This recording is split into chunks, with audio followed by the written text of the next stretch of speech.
What do you do when a student doesn't self-assess correctly? Oh, that's a great question because we're definitely going to see that. It's such a practical question because we're definitely going to see that in the classroom.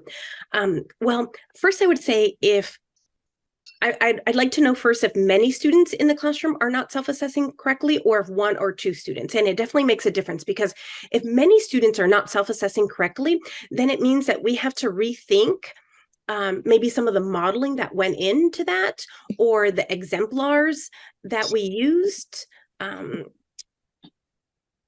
Because if many students are not able to self-monitor, it means that we have to revisit the work as a whole class to determine, how else can I communicate to students what success looks like at this part of the learning process.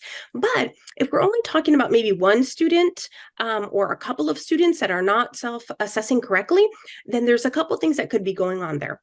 One, it could be that the student hasn't internalized the idea that learning is a process and there are supposed to be things that you don't know. And the student might mark themselves higher on whatever rubric or self-monitoring tool that you're using because they might be anxious about what it means to not have mastered something. Right. So that might need to be addressed.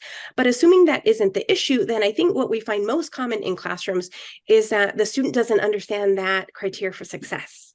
So, for example, if we have a student who is self-assessing incorrectly about using periods, right? Say we have a kindergarten student and they are marking that they are using periods correctly, but they actually have incomplete sentences or maybe no periods at all, then that means that our student doesn't understand yet what a period means and what a complete thought is, right? And so sometimes when a student doesn't self-assess correctly, that gives us even more information than when they self-assess correctly, right? There's so much information that we can gain from that, and it helps us as educators. That gives us feedback to start thinking about our next steps for that student.